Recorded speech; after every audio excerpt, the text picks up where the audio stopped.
achieved first time, and even considering their fellow workers as customers, meant that quality issues had to take on an increasingly important role. This was reflected in a strong commitment to quality training. Quality training relates to the strategic change program that's underway, but in real terms underpinning it. It gives everybody the ability to look at their own work and really identify improvements to that work, which in turn support things like cellular manufacture. Key to cellular manufacture is quality and improved product quality. This will allow people to know where they fit in addressing that. So every week for 1 hour, you're going to put down your normal day-to-day work and address the problems of quality. Are there any questions? Yes, Kevin, there's one question I'd like to ask, and that is, why do we have to hold the meetings for 1 hour every week? It's important to keep the momentum going. It's important to put quality as a priority, which they haven't done in the past. So if we now make it a sort of obligation that for 1 hour a week, you will sit down and address the problems of quality, it means it's very current, very topical, and it keeps the momentum going. And 1 hour, of course. The principles behind quality training are strategic, but the training itself is tactical because it is aimed at the grassroots. The difference with this sort of program is that the shop floor will be involved in 2 days of techniques. It's putting everybody through quality training. The quality program should ensure the work is produced correctly the first time, so the manufacturer, which is us, gains by having lower production cost. The customer gains by having a product which is basically more reliable and actually is built to better standard because it hasn't relied on somebody second-guessing somebody originally. Operator approval, which is also going in at Hatfield in parallel with this, is an interesting problem because there we are asking operators to take responsibility and in real terms sign off their work. Now, whilst that can be done for a board ledger clerk, or you and I are capable of signing off our paperwork that we've produced, because at the end of the day somebody's life may not depend on it. If you're an operator, however, who's approved a particular component which may not be checked again, and if that component actually brings the aircraft down, heaven forbid, that's a real problem and a real worry for somebody who's never had to work like that before. It's quite a responsibility to start inspecting your own work and be sure within yourself that that work is right. Because at the end of the day, there's these people up there flying about in this gear, so it's important that it should be right. It's got to be right. And if you feel that you produced a good job, there's no reason why you shouldn't be able to inspect it and say to yourself, I've produced a good job. And put your stamp on it, which will follow you into the day you die, so, you know. We regarded other areas that were going to receive our product in the flow through those businesses as a true customer, not the end customer, the airline, the internal customer. And we had to get people thinking in terms of quality that would satisfy that internal customer as we work through that process. Oh, the customer is very important. The customer. Lam Bennett's my customer, and he has got to get what I produce here. It has got to be right for him because he's what's in the mechanism. And if things are not right here, they're not right there, then the door starts costing money, more money than what it normally would cost. Then there's delays, there's repairs, there's repair schemes to be done. So everything has got to be right. You know, first time.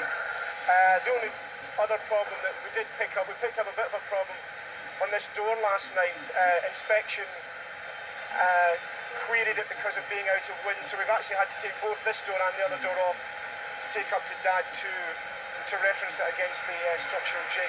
So it's a problem that we've had before and we reckon we can fix it, okay? Yeah. Do you want to come in and I'll have a... Yeah, sure.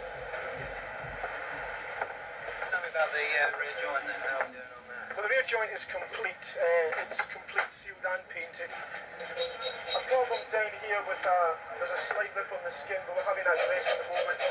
That'll be cleared today. We're still doing the internal sealing of the tanks.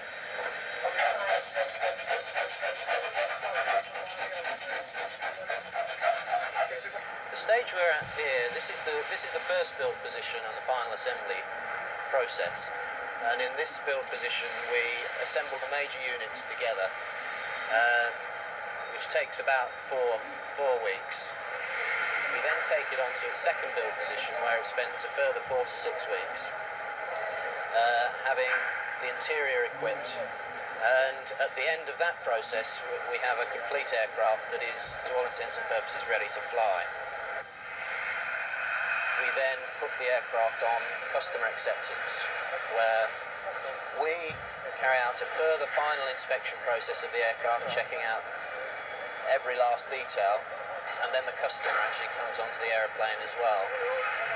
He will come with an acceptance team of engineers and pilots, and they will examine the aircraft, snag where they want changes to be made, and this will lead up to finally handing over the aircraft to the customer. Quality obviously reflects in the aircraft in its later life, the quality when the aircraft was built, and British Aerospace have an excellent quality control program which enhances the aircraft's life, especially in areas of corrosion control. The aircraft's very well corrosion proofed, and in the tropical environment which we operate in, this means a lot to the customer. It's not easy to implement these changes whilst trying to continue shipping product. We have a production schedule to maintain where we're actually shipping noses both to Hatfield and Woodford final assembly plants. Ideally, we would like to do this in a greenfield situation whereby that we could go in, use a new factory site and set up. Unfortunately, we're in a situation where we're in a brownfield site. We are continuing to make product, and we have to build product around making the organisational and physical moves.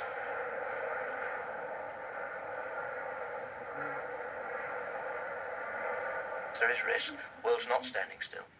So you've got straightforward business objectives to meet in terms of what you're trying to do, as well as trying to change the way in which you're doing it. So that is an enormous challenge, and requires a lot of effort and a lot of courage on the part of people. What you have to do is to design a critical mass. You have to get enough people in the right kind of supporting occupations to understand the process, to be reinforcing of the new behaviours, and in order to make a difference. And in order to do that, they have to answer the question, what's in it for me? And what's in it for them is that ultimately the business grows and develops with this new form of manufacture. We are totally exposed to market forces in this industry now. There's no way around financial issues. Nobody's going to rescue us if we're not competitive and we can't make our way. It really just would not be worth the effort. And so it is critical that we are profitable, and we really believe that a lot of the issues which are bound up in matching these strategies do indeed drive higher profitability. Unless you're going forward these days, you're really not going anywhere. And large companies, small companies, and none of them are standing still. I think people are starting to understand that unless they're really moving quite aggressively with valid strategies, valid change programs, they won't necessarily be around for much longer.